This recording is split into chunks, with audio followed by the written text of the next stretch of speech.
네, 시청자 여러분 안녕하십니까. 한 주간의 경제 이슈를 분석해봅니다. 박규준의 경을 치다 박규준입니다. 요즘 중소기업 적합업종 논란, 이런 얘기 많이 들어보셨을 겁니다. 골목상권과 중소기업을 보호하자는 취지로 2011년에 도입된 제도였죠. 취지는 물론 좋은 제도였습니다만 도입 3년 만에 일각에서는 폐지론이 등장하기도 하고요. 일각에서는 품목 지정의 기준을 좀 완화하자라는 의견도 나오고 있는 것 같습니다. 물론 제도 유지의 필요성을 주장하는 분들 많이 계시고요. 그래서 오늘 경을치다에서는 올 9월 품목 재지정을 앞두고 있는 중소기업 적합업종 제도에 대해서 한번 말씀 나눠보도록 하겠습니다. 과연 어떻게 보완하고 개선해 가야 하는 것인지 잠시 후 전문가 모시고 방안을 찾아봅니다. 자, 그리고 요즘 또 하나 뜨는 용어가 있죠. 공유경제라는 것인데요. 적합업종 토론회에서 이 내용도 여러분과 함께 살펴보도록 하겠습니다. 잠시 후에 찾아뵙겠습니다.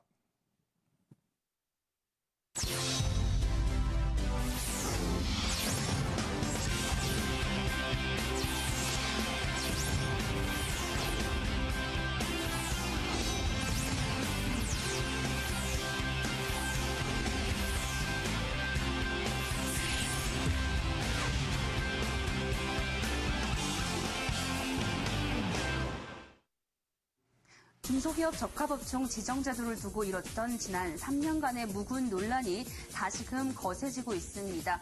그 중심에는 동반성장위원회가 지난 11일 새롭게 내놓은 중소기업 적합업종 제도 개선 방안이 있는데요. 불필요한 규제 완화 및 효율성 제고를 골자로 하는 중기 적합업종 가이드라인 함께 살펴보도록 하겠습니다. 자, 개선 방안에 따르면요, 적합업종 신청은 해당 업종이 전국적인 대표성을 확보했을 때만 할 수 있도록 했습니다. 또한 적합업종을 지정할 때 일부 중소기업이 독과점할 수 있는 시장이거나 국내 대기업이 역차별을 당할 가능성 여부도 검토하기로 했고요. 외국계 기업도 국내 대기업과 동일한 적용을 받도록 했습니다. 또한 적합업종 재지정 기간에도 변화가 생겼습니다. 기존에는 3년이었는데요. 이번에는 성과에 따라서 1년에서 3년까지 차등 적용합니다. 필요하다면 지정 후에도 재심의를 거쳐서 조기에 해제할 수가 있고요. 업계가 만약 재지정을 신청하지 않으면 자동으로 해제되도록 했습니다. 자, 이에 따라서 그동안 논란이 됐던 세탁비누나 간장 등의 업종이 중기 적합업종 지정에서 해제가 될 것으로 보이고 있는데요.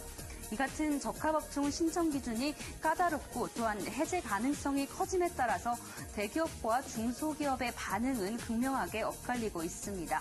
당분간은 산업계가 다소 소란스러울 것 같은데요.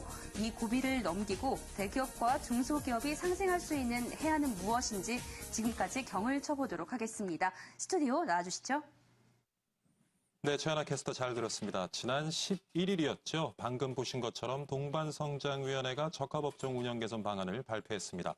적합업종 지정 기준이 기존보다 대폭 완화됐죠. 하지만 여전히 새로운 가이드라인을 두고서 갑론을박이 이어지고 있습니다. 이 내용 전문가 모시고 말씀 나눠봅니다. 오늘 모신 분은요, 소상공인연합회 박대춘 회장 나오셨습니다. 안녕하십니까? 네, 안녕하십니까? 예. 그리고 자유경제원 최승로 부원장 나오셨습니다. 안녕하십니까? 네, 안녕하십니까? 예. 방금 전에 좀 정리를 해봤는데요. 이번에 적합업종 운영 개선 방안을 살펴보면 좀 지정 기준이 기존보다 대폭 완화된 것으로 보이는데 어떻게 보시는지요? 네, 결국 정부의 규제 완화 방침에 우려했던 일이 현실로 나타났습니다. 개선 방안을 들여다보면 예. 하나같이 대기업 논리만 반영된 채 우리 그 골목 상권이나 소상공인들의 의무만을 요구하고 있는 모양새가 됐습니다. 당장 오는 9월 말 지정 완료되는 그 순대나 떡, 장류 등 14개 품목을 비롯해 연내 지정 기간이 끝나는 82개 품목은 중소기업이 재합의를 신청하지 않을 경우 자동으로 적합업종에서 해제될 운명에 처해 있습니다. 예. 체급 자체가 다른 중소기업을 대기업의 무차별한 사후 확장 피해로서 보호하고자 했던 제도 자체가 유명무실해진 그런 결과가 나왔으니 그야말로 개선이 아니라 계약이 되어버렸다고 표현할 수 있겠습니다. 네. 회장님은 이번 그 개선 방안에 대해 굉장히 부정적인 시각을 가지고 계신 것 같고요. 부원장님께서는 어떻게 보십니까? 네. 사실 이 적합업종이라는 제도 자체가 예. 우리가 이제 도입하는데 정치권이 많이 노력을 했습니다. 도입하는 과정에서 많은 논란이 있었어요. 왜냐하면 이 제도가 과거에 우리가 실패했던 중소기업 고유업종 제도라는 제도를 다시 부활하는 그러한 의미였기 때문에 이러한 그 실패한 제도를 다시 부활한다고 해서 중소기업에게 도움이 될까라는 회의론이 워낙 거셌거든요. 그리고 막상 이 제도를 도입하고 보니까 현장에서 그다지 성과가 또 잘 안 나타나고 있습니다. 그러다 보니까 제도를 그래도 좀 합리적으로 보완할 필요가 있다. 물론 많은 분들은 이게 폐지하는 것이 바람직하지 않냐라는 문제를 제기했습니다만 정부 입장에서는 그래도 제도를 도입한 이상 이 제도를 현실에 맞게 보완하거나 합리화하는 것이 필요하다라는 생각을 한 것 같아요. 그래서 이제 기간을 3년이라고 못 박지 않고 이것을 이제 1년에서 3년이라는 이렇게 융통성 있게 제도를 지정함으로 인해서 현장에서 업종마다의 그 특수성을 어느 정도 감안할 수 있는 그러한 그 여유를 두었고요. 또 그 내용에서 이 조기 해제할 필요가 있는 업종들, 사실 뭐 지정이라는 게 무조건 현 시점에서는 뭐 필요해 보이지만 또 금방 또 다시 살펴보면 또 그렇지 않은 경우가 있어서요. 어떤 업종이 있습니까? 그러한 대표적으로. 제도는 앞으로 이제 재심의 과정을 거쳐야 되기 때문에 지금 이제 검토 대상이다 해서 말씀드리기는 어렵고 다만 이제 그러한 이 제도의 허점이라고 한다면 어떤 의미가 있냐면은 우리가 처음에는 큰 기업과 작은 기업이 그 안에 상당히 그 격차가 있는 것처럼 바라봤는데 알고 보니까 사실은 다 중소기업인 경우가 있어요. 그래서 그런 경우에 있어서 실질적으로 중소기업을 내에서 중소기업을 차별하는 아주 그러한 사태도 발생할 수가 있기 때문에 이러한 경우에 있어서 재심이라든가 이런 것들은 이 제도의 합리적인 보완이다 이렇게 볼 수가 있습니다. 지금 부원장님께서 중소기업 적합업종 제도를 운영해 보니 우리가 예상했던 것만큼은 성과가 만들어지지 못했다라는 말씀을 하셨는데 그 부분에 대해서 다른 의견이 있으십니까? 네, 일견 일부분 동의하는 부분도 있을 수 있고요. 또 동의할 수가 어려운 부분이 또 있겠습니다. 그 내수 경기 침체나 우리 경제의 저성장 부분들로 인한 부분까지 적합업종 때문이라고 보는 것은 상당히 위험한 발상이다. 이렇게 봐지고요. 더욱이 역차별 논란의 경우 역시 외국계 기업의 시장 점유율은 아직 미미합니다. 그렇기 때문에 발광 다이오 모드 같은 경우 이제 겨우 10%, 재생 타이어 부분도 1.1%에 불과하죠. 중소기업이나 소상공인들의 시장 점유율이 꾸준히 올라가고 있다는 사실은 이런 사실은 외면한 채 마치 외국계 기업이 독식하고 있는 것처럼 비춰지는 거에 대해서 그러니까 실제적으로 이런 적합업종 제도가 운영되면서 중소기업들의 실적이 올라가고 있다는 좋은 성과를 만들어내고 있다. 네, 그렇습니다. 거의 대부분의 업종에 걸쳐서 그렇습니까? 거의 추상적으로 그렇다고 볼 수 있겠습니다. 근데 조금 전에 이제 그 회장님께서 잠깐 언급을 하셨는데 일부 업종에 있어서는 오히려 국내 기업, 외국 기업에 비해서 국내 기업이 역차별을 당하고 있다 하는 논리도 있고요. 그 부분에 대해서는 부원장님 어떻게 생각하시는지? 그렇습니다. 이제 현재 선두 기업이 있고 이제 두 번째, 세 번째 이런 다른 기업들이 있는데 아무래도 이제 선두 기업 한 기업 내지는 두세 기업 정도에 있어서의 그런 어떻게 보면 매출을 줄여주거나 그 제한하게 되면은 아무래도 그 하위의 다섯 번째나 여섯 번째 업체에게는 조금 매출의 증가를 기여를 해요. 그리고 또 그 이외에 아주 작은 기업들이 또 포함이 되기 때문에 그 기업들한테는 약간의 도움을 줍니다. 그래서 일견 그 사업하는 분들한테는 어느 정도 내 사업이 좀 여유가 조금 있겠다라는 느낌을 이제 갖게 하죠. 그런데 이제 장기적인 관점에서 바라봤을 때는 그러한 상태가 유지 가능하냐라는 것을 이제 봐야 되는데요. 이것이 이제 1년, 2년이라는 단기적인 효과가 아니라 4년, 5년 내지는 이제 7, 8년 정도 이제 장기간 가게 되면은 아무래도 가장 경쟁력 있는 업체를 우리가 규제를 하게 된 효과가 결국에 가서는 새로운 외국계 기업이라든가 또는 그러한 그 외국 자본에 의한 새로운 기업의 진출이라는 그러한 물꼬를 트게 될 가능성이 높죠. 조명 업종도 사실 우리나라 LED 업종이라든가 이런 것들이 이제 포함이 됩니다. 사실 우리나라가 지금 대부분 조명 업종에서는 별로 경쟁력이 없죠. 현재 LED는 우리 많은 중소기업이 이제는 투자를 하고 있고 그랬는데 예를 들어서 이제 형광등이라든가 이런 과거에는 형광등이 중소기업 고유 업종이었기 때문에 지금도 사실은 대부분 외국 업계가 이제 공급을 하고 있습니다. 그러면서 외국 대기업이 국내 들어올 때 국내 중소기업 요건에 맞춰서 자본금을요. 네. 그렇게 국내에다가 이제 설립을 하게 되면 그들은 대기업 규제를 안 받는단 말이에요. 그렇죠. 아무래도 그렇게 되기도 뿐만 아니라 네. 또 외국 기업을 중소기업 이러한 업종에서 제외하기는 어렵습니다. 그렇기 때문에 외국계 기업의 수출 물량이라는 것은 그 자체적으로 예. 내수에 들어오기 때문에 그 업종의 제한에 이제 막아줄 수는 없는 것이죠. 그렇기 예. 때문에 외국에서 아주 큰 대기업, 예를 들어서 형광등이라든가 이런 경우는 필립스 같은 경우가 그렇죠. 있지 않습니까? 예. 그렇다시피 그 외국의 큰 대기업을 실질적으로 이러한 업종 구분으로서 제한할 수는 없는 것이죠. 그리고 또 그런 것들은 전 세계적인 무역 기준에 의해서 사실은 그렇게 제한할 수가 없게 돼 있습니다. 그렇기 때문에 이러한 그 규제도 사실은 다른 외국이 동의할 수 있는 정도의 규범을 갖고 있어야 되는데 이러한 규제는 워낙 우리나라만의 특수한 규제다 보니까 이런 것들을 외국에 설명하거나 양해를 구한다는 것은 사실 좀 한계가 있죠. 그러니까 참 그게 어떻게 보면 굉장히 불합리한 것 같아요. 국내 기업들에서는 대기업이 그 시장에 못 들어올 규제를 해놓고 외국 글로벌 대기업들은 국내에 법인을 설립하면서 자본금 수준을 중소기업 수준에 맞춰서 법인 설립을 하고 그러다 보니까 외국 글로벌 대기업과 일부 업종에 있어서는요. 뭐 순대 아까 말씀하신 순대라든가 뭐 떡볶이 업종은 제외지만은 그러다 보니까 국내 중소기업하고 해외 글로벌 기업하고 경쟁을 하다 보니까 자연스럽게 또 해외 글로벌 기업들이 국내 시장을 잠식하기도 하고 이런 우를 범했던 우리가 경험을 가지고 있기 때문에 사실 일부 업종에 대해서 좀 우려스러운 면도 있는데 회장님 그 부분은 어떻게 보십니까? 네, 그래서 이번에 동반성장위원회 그 회의에서 예. 이번에 새로이 그 발굴한 그런 그 해법 중에 하나가 이제 우리가 3년 일몰제로 시작을 했다가 예. 그 안에 이제 하시라도 우리가 회의를 거쳐서 논의를 거쳐서 재지정할 수도 있고 또 해제를 할 수도 있는 통로를 만드는 것이 이제 그런 부분에서의 보충이라고 볼 수 있겠고요.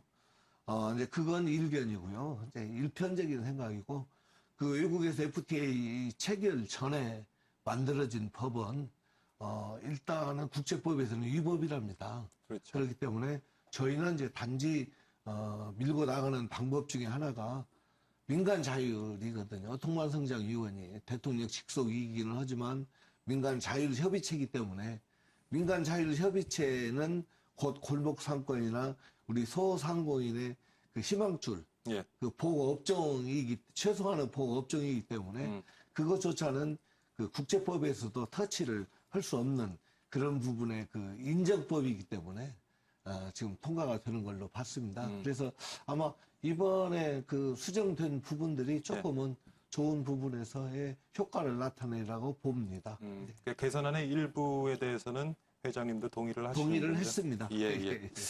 그 외에는 또 어떤 부작용들이 있겠습니까? 예를 들어서 이제 지금 외국계 기업 같은 경우에 이제 예. 우리가 세탁 비누 그 무궁화 같은 기업이 상당히 이제 그런 예. 면에서 타격을 받던 사례였다면요. 그렇죠. 또 이 고유 업종 제도에서 상당 기업의 그 업종들이 사실은 매출 부진을 겪고 있어요. 그게 뭐냐면은 그 영위하는 업종에 있어서 기업의 몇몇 기업은 매출이 증가하지만 예. 그 업종 자체의 규모를 봤을 때는 이익률이라든가 매출이 오히려 감소하고 일자리가 오히려 줄어드는 효과를 발휘할 수가 있습니다. 왜냐하면 이 규제 효과라는 것이 산업 전반에 영향을 미치고 거기에 이제 비용을 늘리게 되거든요. 그래서 우리가 이제 데이터를 찾아보니까 2010년도 약 22.8%였던 매출 증가율이 2014년도에 4.3%, 영업이익률도 5.1%가 3.9% 이렇게 이제 감소를 했단 말이죠. 예. 그래서 이 저가 업종의 이 53개 품목에 대한 이 전반적인 분석이 우리 내수 경기의 침체에 보다도 상당히 심각한 수준으로 나타나고 있어서 과연 이러한 업종을 우리가 업종의 규제를 가하는 것이 예. 이 업종의 그 활성화 또는 이 시장을 활성화시키는데 도움을 주느냐 그리고 그 시장이 좀 더 발전하는 데 기여를 해야 되는 것이지 그 시장에 현재 업력을 하고 있는 그 기업 현재 사업을 하고 있는 기업한테만 도움을 돼서는 안 되겠다. 그래서 그 전반적인 그 시장이 활성화되고 더 매출도 늘어나는 방향으로 좀 순기능이 좀 더 강화될 필요가 있지 않냐는 그런 생각을 하고 있습니다. 지금 말씀하신 거 이제 중소기업 적합업종 제도를 실시하다 보니까 시장 업종의 시장 자체도 조금 위축되는 것 같고 그다음에 관련 일자리도 오히려 줄어드는 그런 모습을 보인다라는 지적을 하셨는데 그 부분에 대해서 반론이 있으시죠? 네, 반론이 있습니다. 예. 동의할 수 없고요. 예. 적합업종 지정으로 중소기업과 우리 소상공인들은 경영상 안정을 획득했습니다. 그 이유는 매출과 판로가 확대되었고요. 기술 개발에 나설 수 있는 동력과 여력이 생겼습니다. 실례로 2011년 적합업종에 지정된 이후 매출이 늘어난 시장 점유율을 보면 서울 탁주가 보면 서울 장소의 경우 매출이 4배 이상 늘어난 걸로 데이터가 나와 있습니다. 또는 두부 역시 중소기업 시장 점유율이 18.5%에서 19.6%로 껑충 상승을 했다는 것이 반증이라고 볼 수 있겠습니다. 18.5%에서 19.1%요. 예. 굉장히 그 상승폭이 그 상승폭은 크지 적지만요. 않아요? 예. 시장 점유율로 봤을 때는 상당한 다른 업종에서 침범을 안 했기 때문에 그래서 아마 그 부분을 지금 부원장님께서 말씀하신 것 같아요. 그러니까 네. 상위 몇몇 중소기업 업체들은 지금 말씀하신 것처럼 18%에서 19%대로 매출이 올라갔습니다만은 네. 점유율은 굉장히 지금 상승했다. 그 말은 결국에는 전체적인 그 업종 시장 자체는 조금 위축됐다라고 볼 수 있는 거 아닌가요? 시장 자체가 위축이라고 예. 볼 수 없겠고요. 그러니까 1%가 성장했는데 점유율은 그 이상의 성장을 예, 가져왔다라고 예, 하면 예. 전체적인 아무래도 시장이 좀 작아진 거 아닌가 하는 생각도 드는데요. 그렇게 비춰질 수도 있지만요. 시장 그 범위, 그 점유율 상으로는 저희들이 이제 외국 자본이나 이런 게 들어오지 않는 품목이기 때문에 예.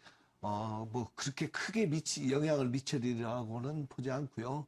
어떤 입장이든 글쎄요, 그 골목에서 우리가 지킬 수 있는 최소한의 마지노선이 확보가 되지 않았느냐 이런 의미에서는 상당한 그 효과가 있었다고 보시는군요. 성공 효과라고 칭할 수 있겠습니다. 예. 네. 근데 또 일부의 의견은 이게 우리가 중소기업 그리고 골목 상권 경쟁력을 키우기 위해서 지능 정책을 가져야 되는데 반대로 그 업종에 있어서 규모가 큰 중견기업이나 대기업이 들어가지 못하도록 규제를 함으로 인해서 오히려 작은 중소기업 골목 상권 자생력을 키우기는 갈수록 더 힘들어지는 것 아닌가 하는 지적도 있어요. 그 부분은 어떻게 보시는지?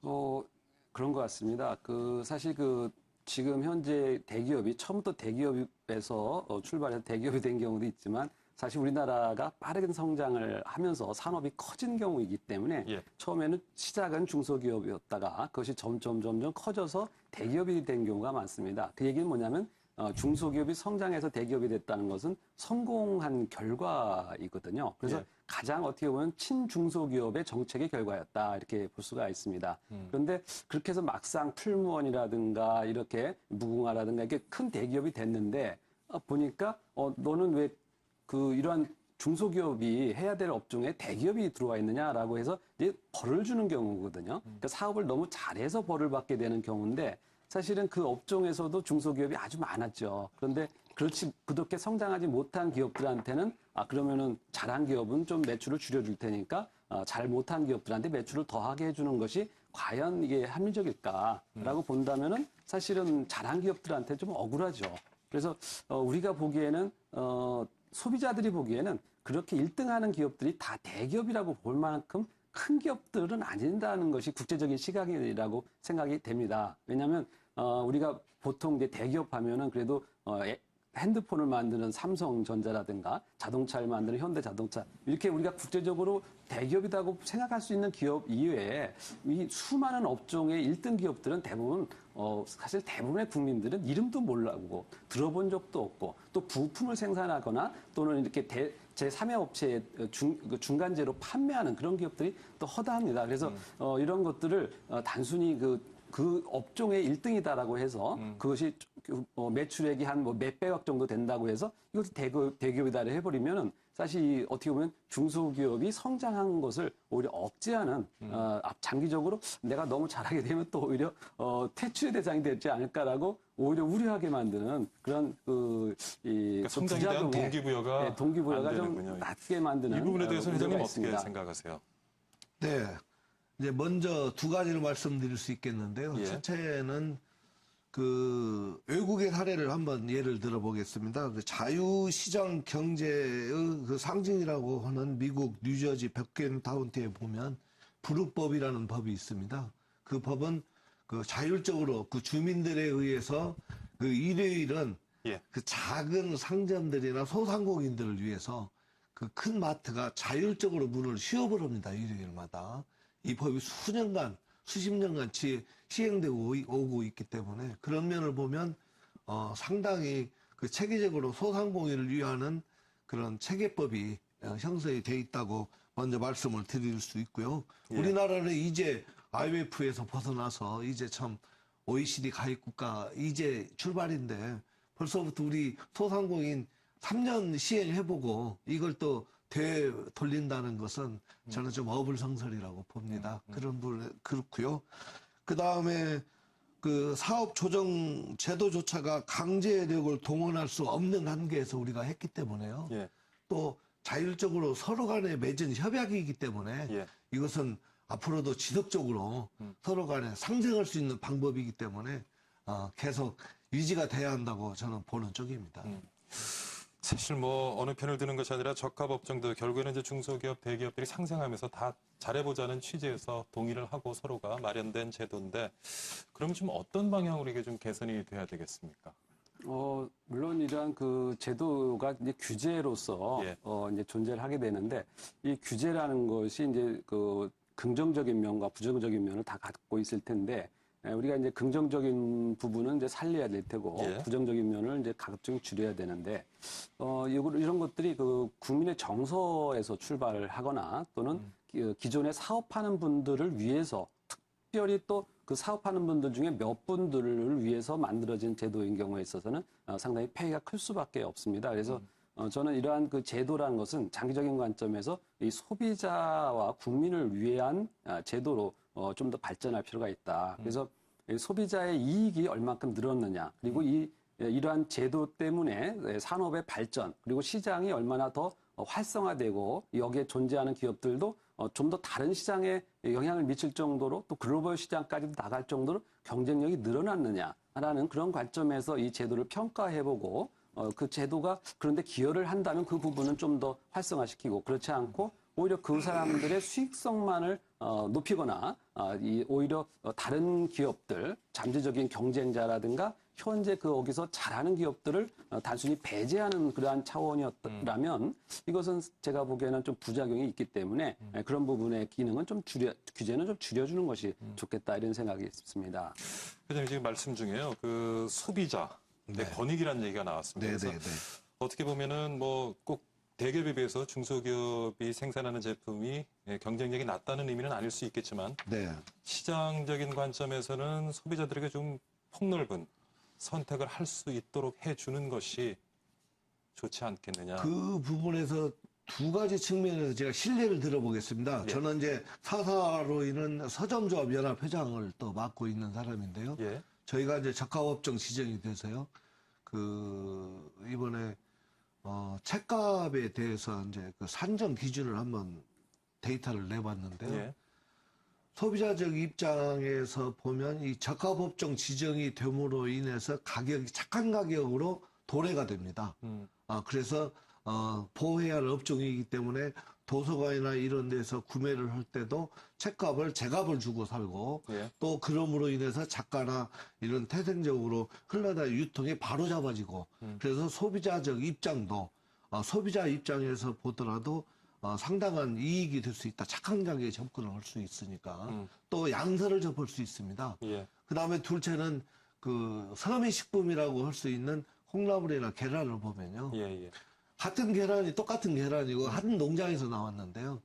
CJ라는 대기업에서 하면은 이게 600원, 700원씩 올라갑니다.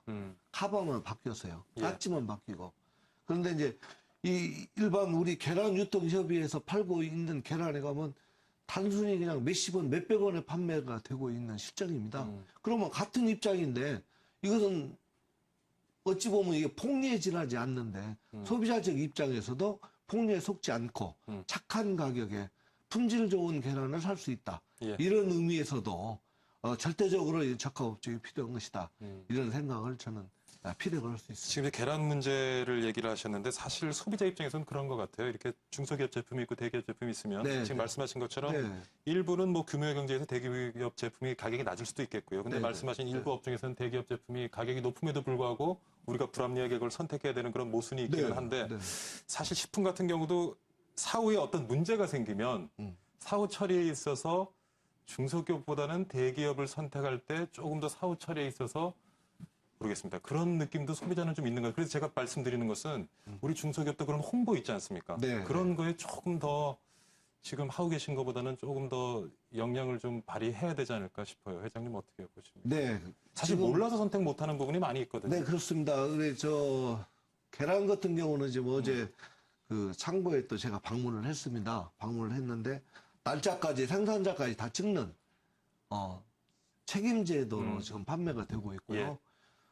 그 유통 과정을 확실히 지켜서 사후에 관리까지를 다 해주고 있는 입장이기 때문에 아주 뭐 중소 제품이라고 해서 계란이 똑같은 농장에서 나오는데 CJ 마크만 붙으면 500원, 600원이고 예를 들어서 당진 농장 마크가 붙으면은 뭐 150원, 200원이나 그건 말이 안 되는 소리 아닙니까?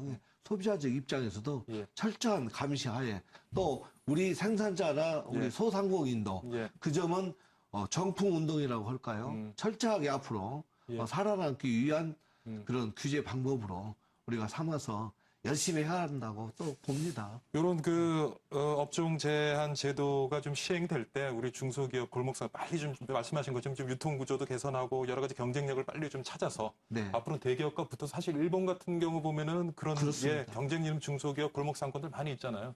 그래서 그런 빨리 경쟁력을 이런 제도가 시행되는 동안에라도 빨리 갖춰서 좀 더 발전적인 모습을 보였으면 하는데 부원장님은 그래도 여전히 이 제도 자체가 조금 반시장적이다 하는 의견을 네. 가지고 계실 것 같은데. 사실 이제 소비자는 그런 선택을 통해서 더 나은 것을 이제 선택을 하죠. 그래서 소비자들은 요즘 유통에서는 아무래도 인터넷 쇼핑이라든가 홈쇼핑 이런 것들의 비중이 많이 높아지고 있어요. 심지어 그 해외 직구라고 그래가지고 인터넷으로 해외에서 직접 물건을 사기도 하죠. 그 정도로 이 소비자들은 상당히 사실은 현명합니다. 네. 요즘 직접 구매 혜택도 요즘 중소기업들 많이 보고 계시죠? 네, 네. 산지에서 직접 예. 소비자들과 연결해서. 우리 예, 예. 중소기업도 전 세계를 대상으로 물건을 팔 수 있을 정도로 예. 능력이 커지고 있죠. 네. 그래서 저는 그러한 현명한 소비자의 선택을 받는 것을 제도적으로 나한테 소비자가 강제로 오게 만드는 것보다는 사실은 자신들의 물건이 더 낫다는 것을 믿음, 신용을 통해서 장기적으로 평판을 얻어서 예. 브랜드로 정착하는 것이 대기업으로 성장할 뿐만 아니라 소비자들한테도 이익을 줄 수 있다. 그래서 저는 이 제도보다는 좀 더 정부가 해야 될 일은 기업 환경을 개선하는 일을 좀 더 해야겠다는 생각을 합니다. 예. 그래서 어떤 기업한테 우호적인 지원 정책을 쓰는 것보다는 기업이 비용을 낮출 수 있는 인프라를 개선해 준다든가 또는 뭐 이 세금 구조의 합리화 예. 또는 기업 환경에 있어서의 그 다양한 그 경직적인 제도가 많이 있거든요. 그래서 금융제도, 금융 관련된 경직성 있는 제도라든가 노동 관련된 경직성 있는 것들 이러한 규제들을 풀어줌으로 해서 기업 환경에서 발생하는 비용을 낮춰줘서 좀 더 그 중소상인이든 자영업 하시는 분이든 기업들의 그 비용을 낮춰줘서 좀 더 경쟁력 있도록 갈 수 있는 기업 환경 개선이 제가 보기엔 정부가 해야 될 합리적인 그러한 정책이 아닌가 싶습니다. 지금 중소기업에 대한 어떤 대기업 규제보다는 지능 정책으로 가야 된다는 말씀하셨는데 회장님도 하실 말씀 아니시죠? 적극 동의하고요. 정부에서 인식의 전환이 적극 필요합니다. 지금 뭐 현대화 사업 작업 내지는 그 유통망을 좀 바로 세워서 예. 좀 싼 값에 좋은 제품을 소비자가 빨리 접근할 수 있도록 구축을 해주는 그런 체인망을 구축해주는 예. 이런 현대 작업 뭐 이런 것들이 중소기업 중앙회 중소기업청 위주로 해서 하루빨리 이 자금들이 좀 생성이 돼서 현대화 시장도 생성이 돼야 되고요. 유통센터가 생겨서 좋은 제품이 빨리빨리 소비자에게 배달이 될 수 있도록 하루빨리 간구하는 바입니다. 소상공인 연합회 회원분들 가장 많이 조금 요구하시는 부분은 어떤 부분인가요? 유통센터를 유통센터. 건립입니다. 유통센터 건립. 예. 그러면 이제 공동 구매를 해서 좀 저렴한 값에 좋은 제품을 예. 소비자에게 빨리 빠른 시간 안에 배달할 수 있는 유통센터가 많죠. 그 이제 그 성공 케이스로 나들 가게, 예. 현대 슈퍼, 예. 나들 가게 그 사업이 되겠습니다. 정부에서 성공을 했고요. 예. 이제 거기에 못지않게 이제 모든 업종이 저희가 지금 84개 업종이 있어요. 소상공인 그 업종들이 다 힘을 합해서 정말 뭐 거기에 과일도 있고 예. 또는 뭐 거기에 못지않게 뭐 위생 쪽에서도 또 나름의 있고 또 그 여러 가지 그 체인망을 가지고 있을 수 있는데요. 거기에서 계란도 있고 식품도 있고 뭐 또 저 어떤 책도 있고 이런 것들이 물류 외국처럼 다 코너 해서 자기들이 현대화 시설을 거쳐서 정말 소비자들에게 알뜰하게 돌아가면 외국 자본이 아무리 들어와 침투를 해도 저희들이 방어가 충분히 될 수 있다. 그렇게 되면 대성공이 될 수 있다. 우리 소상공인이 웃어야 대한민국이 살아납니다. 예. 예. 오늘 중소기업 적합업종 개선안에 대해서 많은 말씀을 나눴는데요. 마지막으로 한 번씩 발언 기회를 드리겠습니다. 앞으로 제도 어떻게 좀 수정 보완돼서 앞으로 장기적으로 어떤 방향으로 나아가야 되겠다 하는 정리 좀 해주시죠. 네, 그렇습니다. 사실 그 제도가 성공하려면 방향이 올바라야 됩니다. 그래서 과거에 우리 박정희 대통령 같은 경우에서도 경쟁의 어떻게 보면 효과를 잘 발휘하는 정책을 많이 썼어요. 그러니까 약자를 보호하기보다는 경쟁한 결과로 이긴 기업한테 더 많은 인센티브를 부여하는 방식으로 대기업을 만들어냈거든요. 그래서 저는 이러한 제도가 시장 친화적으로 발전해야만이 거기에서 일하는 기업들도 성장하고 거기서 일하는 물건들도 세계적으로 나갈 수 있고 또 그 물건을 사는 사람, 소비자들도 더 많은 만족을 얻을 수 있다. 그래서 이 규제가 단순히 보호정책, 지원정책에 그치지 않고 경쟁을 촉진하면서 더 많은 성과를 낼 수 있는 방향으로 시장 친화적으로 발전할 필요가 있다. 이런 말씀을 드리겠습니다. 예. 회장님. 네. 예. 정리 좀 해주시죠. 우리 한국 경제에서 중소기업 및 소상공인은 전체 고용의 88%, 예. 전체 기업의 99%를 차지합니다. 중소기업과 소상공인이 곧 소비자인 셈인데요. 예. 국가는 중소기업을 보호 육성해야 한다. 대한민국 헌법 제123조 3항에 정확히 명시가 돼 있는데요. 예. 굳이 이걸 걸어놓지 않더라도요. 중소상공인, 우리 허리 역할을 하는 중소상공인부터 해서 저 밑바닥 저변층까지 소상공인이 정말 우리나라 경제의 근간을 이루고 있기 때문에 저희들이 적합업종 내지는 다른 자율경제의 그 체계를 이뤄서 뭔가 좀 저희들이 그 자구책을 세울 수 있도록 정부에서의 인식이 전환이 필요하고요. 적극 지원이 필요하고 또 대기업의 관심이 아직은 필요하다고 보고요. 많은 언론에서도 관심을 부탁드리겠습니다. 예. 네. 네, 오늘 중소기업 적합업종 제도 개선에 대해서 얘기를 나눠봤는데요. 앞으로 좀 잘 운영이 되어져서 중소기업, 대기업 상생할 수 있는 그런 방안이 자리 잡기를 한번 기대해 봅니다. 오늘 소상공인연합회 박대춘 회장 나오셨고요. 그리고 자유경제원 최승로 부원장 나오셨습니다. 오늘 말씀 감사합니다. 네, 고맙습니다. 수고하셨습니다. 네, 고맙습니다.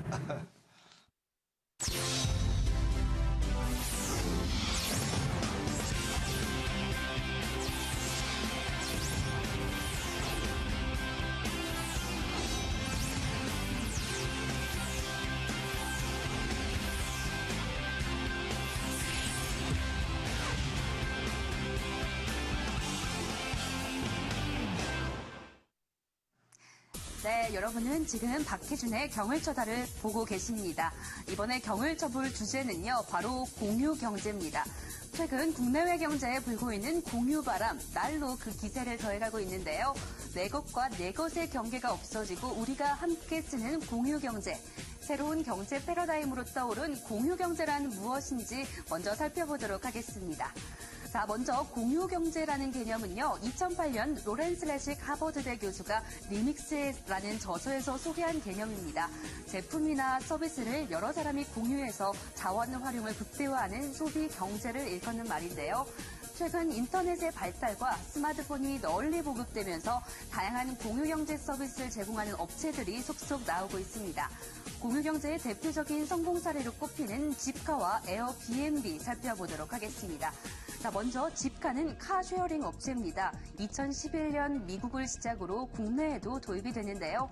차를 직접 소유했을 때 드는 높은 유지 비용 없이 주택가나 업무지구, 대중교통 거점에 마련된 지정 주차장에 배치된 차량을 본인이 원하는 때 이용할 수가 있습니다.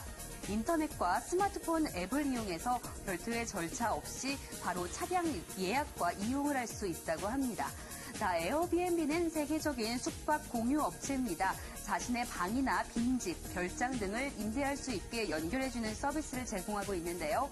현재 전 세계 192개국에서 3만 개 도시에서 30만 개 이상의 방이 에어비앤비의 회원사로 등록되어 있다고 합니다. 이렇게 인터넷과 SNS를 통한 다양한 공유경제 서비스가 빠른 속도로 늘어나고 있다고 하는데요. 점점 우리의 삶 속으로 들어오는 공유경제. 기존의 소유경제가 낳은 여러 가지 폐해들을 치료하고 우리 경제에 새바람을 몰고 올 수 있을지 지금부터 경을 쳐보도록 하겠습니다. 스튜디오 나와주시죠. 네, 최하나 캐스터 잘 들었습니다. 공유경제라는 개념이 등장하면서 요즘에 새로운 서비스들이 시장에 속속 선을 보이고 있죠. 차도 나눠 쓰고 집도 나눠 쓰고 다양한 것들을 함께 공유하는 것인데요. 이러한 공유경제 열풍이 시사하는 바는 무엇인지, 오늘 변화 속에서 앞으로 어떤 시장의 기회를 또 우리가 찾을 수 있을지 이 내용 한번 짚어보도록 하겠습니다. 오늘 모신 분은요, 위키프레스 정영진 편집장입니다. 안녕하십니까? 네, 안녕하세요. 네, 어서 오십시오. 네. 편집장님 오시니까 아주 그냥 스튜디오 분위기가 환해지는 것 같습니다. 그렇습니까? 예, 아, 좋습니다. 예, 감사합니다. 예. 공유경제라는 개념 얼마 전까지는 좀 생소했는데 네. 요즘 뭐 많이 이제 얘기 회자되는 것 같고요. 그렇죠. 예. 공유경제가 뭔지 설명을 좀 네, 뭐 부탁드릴게요. 조금 전에도 아마 캐스터께서 잘 설명을 해주셨는데, 그러니까 한 번 생산된 제품을 그러니까 한 번 소비하고 혹은 뭐 한 사람만이 소비하고 끝내는 것이 아니라 그것을 여러 사람이 같이 소비를 한다. 이제 이게 큰 뜻이다 이렇게 보시면 될 것 같고, 예. 그렇다고 해서 뭐 단지 어떤 뭐 프로덕트 그러니까 물건만 해당되는 건 아니고요. 어떤 뭐 서비스라든지 여러 가지 재화들 이것이 다 포함이 되는 개념으로, 그러니까 어떤 뭐 서비스가 됐던 재화가 됐던 이것을 한 사람이 아닌 여러 사람이 효율적으로 같이 좀 나눠 쓰고 예. 이런 것들이 이제 공유경제 기본적인 개념이다 이렇게 보시면 될 것 같습니다. 아직까지 이렇게 많이 퍼져 있지는 않죠. 과거에 예. 우리가 이용하는 렌탈 서비스하고는 또 좀 다른 형태의 렌탈도 서비스가 어쨌든 되겠죠. 아마도 한 분이 그 한 예. 업체로부터 이제 빌려 쓰는 것이다 보니까 아마 그것과는 조금 좀 다를 것 같고요.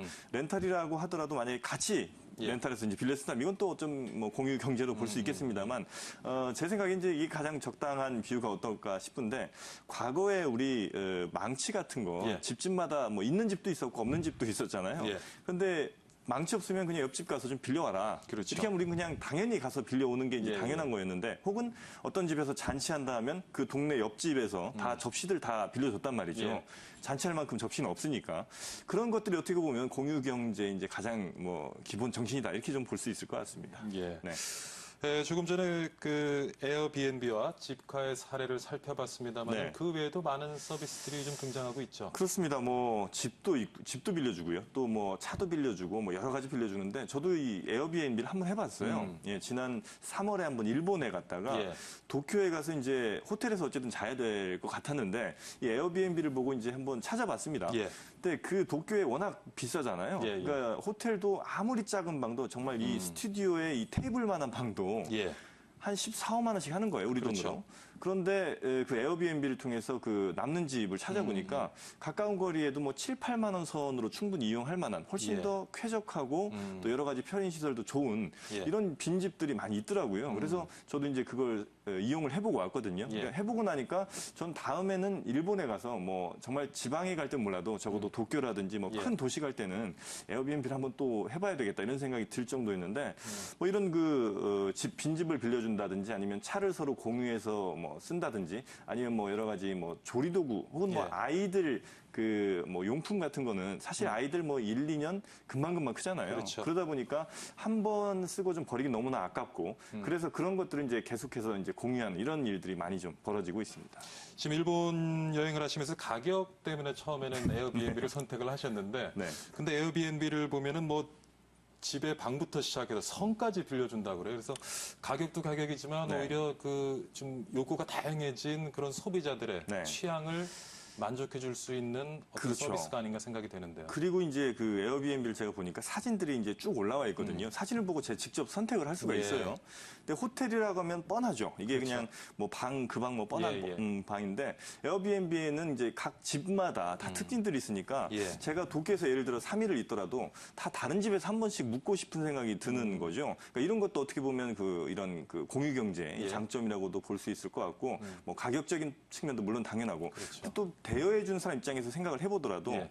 이 대여할 때는 내가 만약 이 집에 없는데 예. 이 집에 없어서 비워두면 비워두는 것 자체로도 좀 불안할 수도 있고요. 예. 물론 빌려주는 것도 뭐 불안할 수 있겠습니다만 그 빌려주는 게 오히려 나는 그냥 어디 잠깐 출장 갔다 오는 일주일 동안 누군가 와서 내 집에서 한 일주일 삶으로 해서 한 5, 60만 원 정도의 뭐 경제적 이득이 생겼다면 예. 그것도 충분히 대여하는 사람도 이득인 거거든요. 예. 그러니까 이런 것들이 지금까지는 어떤 호텔이라든지 이런 그 전문 숙박업소만이 했던 일을 이제는 뭐 그런 여러 가지 뭐 신기술들을 도입함으로 해서 이런 것들이 좀 가능해지지 않았나 싶습니다. 네. 또 지금 말씀 중에 대여해 주는 분도 그렇고 네. 대여하는 분도 그렇고 처음에 거래가 이루어질 때는 네. 조금 불안할 수 있을 것 같아요. 그렇죠. 근데 이제 제가 그 방을 빌릴 때 보니까 사진들이 있고요. 그 예. 밑에 평들이 있습니다. 그러니까 그 평들을 봐요, 일단. 예, 예. 그래서 뭐 주인이 친절했다라든지 방이 굉장히 깔끔했다라든지 예. 뭐 근처에 있는 어디 관광지 가기가 편했다든지 이런 평들이 있거든요. 예. 그러니까 이 평들을 보니까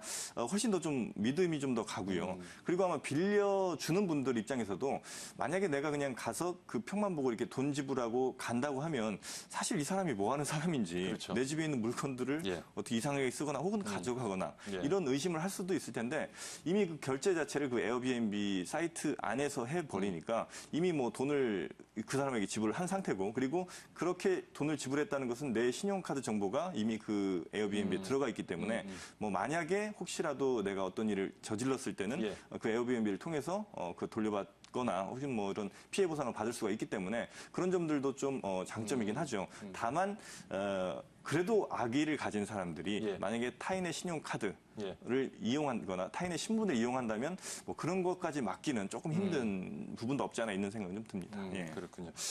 국내에는 또 어떤 서비스들이 요즘 등장하고 있습니까? 네. 그 국내도 비슷한데요. 그 국내도 그 코자자라고 있습니다. 코자자. 네. 예. 이름이 아주 재밌는데 예. 그러니까 코자자하는 게 이제 우리 한옥 집들을 주로 외국인들에게 이제 같이 공유해서 좀 빌려주는 서비스. 그러니까 한옥집인데 방이 뭐 6개가 있는데 그 중에 뭐 한 3방 정도는 쓰지만 나머지 잘 안 쓸 수도 있잖아요. 그렇죠. 이런 것들을 뭐 외국인 관광객이나 이런 분들에게 이제 빌려주는 이런 그 한옥 서비스, 한옥 대여 서비스 같은 것도 있고요. 또 우리나라도 역시 그 아이들 육아용품 이거 빌려주는 사업이 이미 시작을 했습니다. 아이들 육아용품 같은 경우는 과거 우리 이제 동생들에게 물려주는 것, 혹은 뭐 가까운 친척 정도에게 물려주는 것만 우리가 생각을 했었는데, 예. 이렇게 나이대가, 뭐 그 아이들에게 물려주는 건 쉽지는 않잖아요. 아이가 예. 계속 나와야 되는데. 그러니까 이 다른 사람들에게 돈을 어느 정도 받고 빌려주는 이런 서비스들도 있으니까 이것도 아마 많은 분들, 어머니들께도 큰 인기를 좀 얻고 있는 것 같습니다. 제가 듣기로는 우리 네. 편집장님 목이 좀 타시죠? 예, 물 좀 한 잔 넣어주세요. 아이고, 예, 감사합니다. 예, 요즘 한국 여성들 그 명품백 좋아하는데 그렇죠. 래서 명품백 공유하는 맞습니다. 예. 스토어도 많이 생겨나고 있다고 그러고 네. 그다음 젊은이들 그 직장 구할 때 구직할 때 또 정장을 맞춰서 입어야 되는데 네. 그걸 또 매번 마련하기 힘들다 보니까 그걸 또 서로 나눠서 돌려 입는 사이트도 예. 있다고 그러고요. 방금 말씀하신 게 이 열린 옷장이라는 건데 그 열린 옷장 사실 뭐 20대 뭐 대학교 졸업하고 나서 양복 입을 일이 그렇게 흔치는 않죠. 그런데 그렇죠. 면접을 보러 갈 땐 반드시 또 양복이 어쨌든 필요한 필요하죠. 게 예. 사실인데 그런 분들을 위해서 이제 열린 옷장이라는 곳은 그 양복을 여러 벌 이제 좀 맞춰놓고 예. 그분들에게 필요한 분들께 이제 어느 정도 아주 저렴한 비용에 한 번씩 이게 대여를 해주는 이런 것도 있고 말씀하신 그 명품백을 뭐 저는 별로 필요 없습니다만 아마 젊은 여성분들은 예. 꽤 필요하신 모양이에요. 근데 살려면 이거 뭐 몇십만 원 갖고 안 되잖아요. 뭐 몇백만 원 이상 되는 것도 있는데 그거 뭐 친구들한테 한번 뽐을 내고 싶거나 아니면 뭐 의상에 좀 맞춰서 예. 한번 메고 싶은데 당연히 살 수는 없고요. 그렇게 보면 이런 명품 같은 걸 빌려주는 뭐 이 대여 업체도 상당히 좀 성업 중이고 예. 뭐 이런 여러 가지 재화들이 지금 우리나라에서도 이미 상당히 그 공유 경제의 일환으로 좀 자리를 잡고 있는 것 같습니다. 근데 이렇게 모르는 사람에게 빌려주고 아까 이제 에어비앤비 예를 들어서 이용하실 때 그 평가를 쭉 보고 네, 이제 네. 선택을 하셨다고 했는데 그만큼 앞으로 공유 경제 시장이 좀 커지면은 네.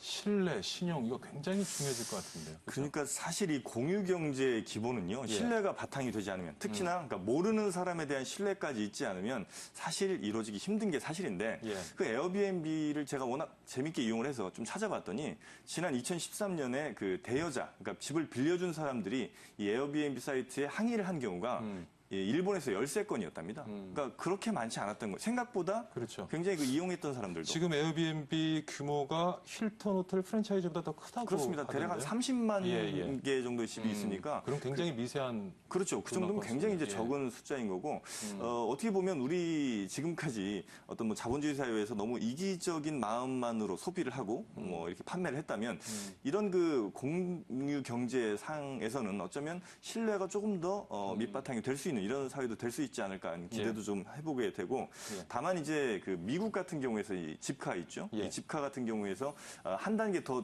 뛰어오른 그러니까 하이기어라는 또 사이트가 있습니다.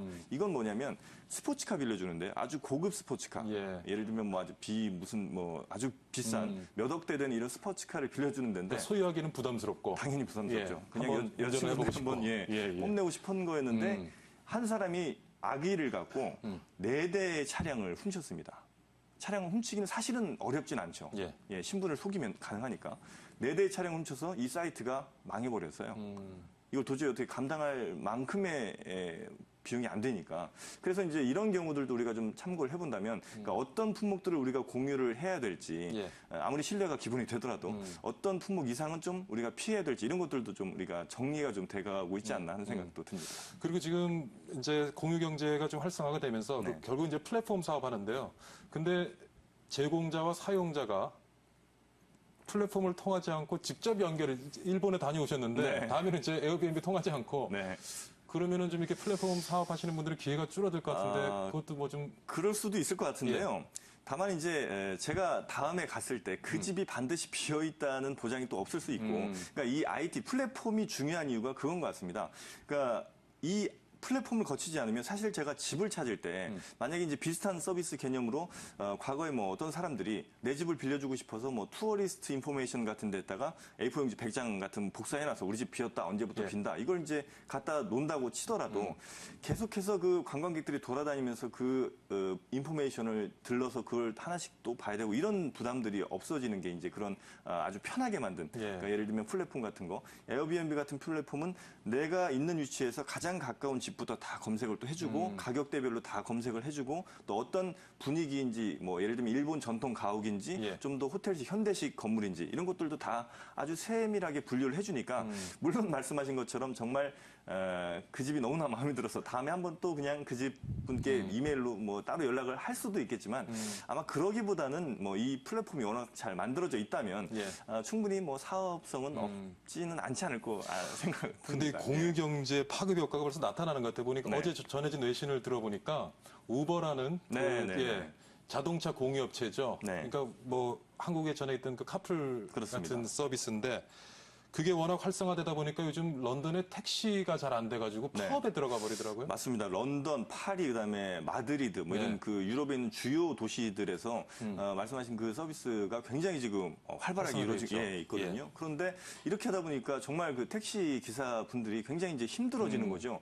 택시 이용하는 것보다 더 가격이 저렴하게 이용을 할 수가 한 30% 정도 평균 예. 저렴하게 이용할 수 있다고 하니까 사실 우리나라는 택시 요금이 굉장히 저렴한 편이고 그렇죠. 외국들은 굉장히 비싸잖아요. 예. 그러니까 그런 그 우버 사이트 같은 데서 많이 좀 이용을 하는 것 같은데 그러니까 기존 경제 주체들과의 어떤 그 다툼, 갈등 같은 것이 어쩔 수 없이 생길 수밖에 없는 것 같아요. 그런 뭐 택시는 물론이고 예. 또 이제 그 에어비앤비도 역시 아마 호텔 업체들과 갈등이 좀 있을 것도 같은데 예. 다행히 이제 그 미국 같은 경우는 그 집카를 아마 그 어디죠? 그 유명 에이비스인가요? 거기서 아마 사들인 걸로 제가 알고 있는데 그렇게 문제를 해결하는 이제 방법도 있을 것 같고 또 하나는 이제 이들과 좀 잘 상생을 할 수 있는 방법도 저는 있을 거라고 보거든요. 그러니까 택시 업체와 반드시 이 둘이 양립할 수 없는 것이 아니라 그러니까 택시 업체도 이와 비슷한 서비스를 함께 이제 공유함으로써 택시 업체도 그런 서비스를 또 제공한다든지 그러니까 아이디어를 서로 좀 얻으면서 아이디어 자체도 이제 공유를 좀 한번 해보는 이런 방법 방법을 좀, 그러니까 상생하는 방법을 좀 사용할 수는 없을까 하는 생각은 좀 하거든요. 물론 이 공유 경제라는 것이 도입된 지가 그렇게 오래되지 않았기 때문에 기존의 경제 주체들과의 어떤 그 갈등은 불가피할 거라고 예. 상당 기간은 예. 불가피할 거라고 보지만 아마 어느 정도 시간이 지나면 이 둘이 함께 뭔가 상생할 수 있는 길들이 나올 그러니까 거라고 대체하는 관계가 믿습니다. 아니라 좀 보완하는 관계로 그렇습니다. 가면 네. 상생할 수 있다는 얘기가 되겠죠. 자, 근데 네. 최근 와서 공유경제가 이렇게 활성화되고 있는 이유는 어디에 있는 겁니까? 저는 이 자본주의 자체가 예. 문제가 분명히 좀 크다고 봅니다. 그러니까 지금까지의 자본주의는 좀 파괴적인 자본주의라고 봐요. 그러니까 인간성의 파괴라든지 관계의 파괴라든지 환경 파괴. 환경 파괴는 뭐 너무나 잘 아실 것 같고. 예, 예. 왜냐하면 계속해서 물건을 생산해서 판매하지 않으면 이 자본주의는 유지될 수 없는 것이기 때문에 이 어떤 환경 파괴는 필수적인 것이고 또 하나 관계의 파괴라는 거는 사람들이 이렇게 공유 경제를 하거나 혹은 예. 뭐 가족들이 대가족으로 몰려 있으면 자본주의가 잘 안 됩니다. 사람들을 다 객체화시켜야 예. 하나씩 파편화시켜야 이 자본주의는 살아남을 수 있거든요. 한 사람이 한 원룸에 살아도 냉장고 한 대는 반드시 필요한 거고 예. 한 10명이 한 집에 살아도 냉장고 한 대는 반드시 필요한데 예. 10명에게 10대를 파는 것이 훨씬 더 자본가들에게는 이익이죠. 그러다 그렇죠. 보니까 사람들을 점점 뭐 파편화시키고 계속해서 뭐 1인 가구 늘어날 수밖에 없는 상황인데 이런 그 1인 가구 늘어나고 이런 그 관계가 파편화되고 이런 것들에 대한 반발심 같은 것들이 우리가 뭐 정확하게 논리적으로 생각은 못하지만 어떤 마음 깊은 곳에서 좀 있지 않았을까 이런 네. 생각이 좀 들거든요. 야, 네. 편집장이랑 얘기하다 보니까 시간이 너무 금방 가버리네. 한 1분 좀 못 남았는데요. 네. 앞으로 공유경제가 좀 더 발전적인 방향으로 나아가기 위해서 네. 어떤 점이 좀 보완되어야 된다고 보시는지. 기본적으로는 법적 제도가 마련이 잘 돼야 됩니다. 지금 정비가 안 돼 있죠. 왜냐하면 지금은 이제 개인적으로 돈 받고 차 빌려주는 게 불법이거든요. 예. 유상으로 빌려주는 건 맞습니다. 불법이 되고 또 자신의 집도 역시 유상으로 그냥 빌려주는 건 불법입니다. 예. 근데 이런 것들을 잘 해결하려면 당연히 법적인 문제부터 해결을 당연히 해야 될 것 같고요. 또 인식 변화도 좀 필요할 것 같은데, 그러니까 내가 돈을 뭐 10,000원을 받고 집을 빌려준다. 예. 10,000원 뭘 받아 그냥 빌려주고 말지 이런 생각하실 수도 있는데 예. 그런 그 인식 변화도 좀 필요할 것 같습니다. 네. 네. 자, 오늘 공유 경제에 대해서요. 위키프레스 정영진 편집장하고 많은 얘기 나눠봤습니다. 오늘 참 재밌었습니다. 네. 예, 수고했습니다. 감사합니다. 예. 네, 박희준의 경을 치다 오늘 여기서 줄이도록 하겠습니다. 요즘 때 아닌 여름 우박으로 피해를 본 농가가 많다고 하죠. 갑자기 소나기가 쏟아져서 애를 먹기도 하고 또 날씨가 굉장히 들쭉날쭉했는데요. 주말엔 다시 좀 맑아진다고 하네요. 주말 잘 보내시고요. 저는 다음 주 건강한 모습으로 찾아뵙겠습니다. 시청해주신 여러분 정말 감사드립니다.